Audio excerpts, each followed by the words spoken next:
Previous వీడియోలో మనకి Avani's green swing అనే ప్రాజెక్ట్ అయితే చూపించానండి.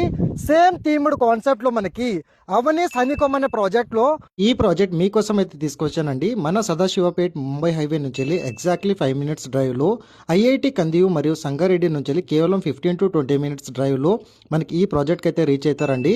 ఎక్సలెంట్ డెవలప్మెంట్స్ తో పాటు నియర్ బై లో మనకి ఫ్యూచర్ లో మ్యానుఫ్యాక్చరింగ్ హబ్స్, ఎడ్యుకేషనల్ ఇన్స్టిట్యూట్స్, సెస్ తో పాటు మనకి వెస్ట్ హైదరాబాద్ లో ఉన్న గ్రోత్ కారిడార్ కి నియర్ బై సరౌండింగ్ లొకేషన్ లో ఈ ప్రాజెక్ట్ అనేది మీ వరకైతే తీసుకొచ్చాను. 26.5 acres లో మనకి ఫేస్ 1 విధంగా 200 నుంచి 400 స్క్వేర్ యార్డ్స్ వరకు మనకి బ్యూటిఫుల్ ఎంట్రన్స్ ఆర్స్ తో పాటు మీకు under ground drainage work and అదే విధంగా BT road connectivity road cuttings అనేది ప్రజెంట్ ఆన్ గోయింగ్ లో మీకు వీడియోలో అయితే కవర్ అవుతుందండి. మీకు దీంట్లో మీకు electricity, water supply, drainage facility, outer sports తో పాటు కిడ్స్ ప్లే ఏరియా అండ్ అదే విధంగా బ్యాంక్ లోన్ ఫెసిలిటీ కూడా ఈ ప్రాజెక్ట్ లో రావడం అయితే జరుగుతుందండి. సో ఈ ప్రాజెక్ట్ ని మిస్ కాకుండా ఆన్ డిస్ప్లేలో ఉన్న కాంటాక్ట్ నెంబర్ కి కాల్ చేస్తే ఈ ప్రాజెక్ట్ సంబంధించిన లేఅవుట్ కాపీతో పాటు మీ Google pin location through WhatsApp లో షేర్ చేయడం అయితే జరుగుతుంది. మరిన్ని ఫర్దర్ డీటెయిల్స్ కోసం ఆన్ డిస్ప్లేలో ఉన్న కాంటాక్ట్ నెంబర్ కి ఈ రోజే కాల్ చేసి సైట్ విజిట్ పొందండి. Thank you so much. Meet next video.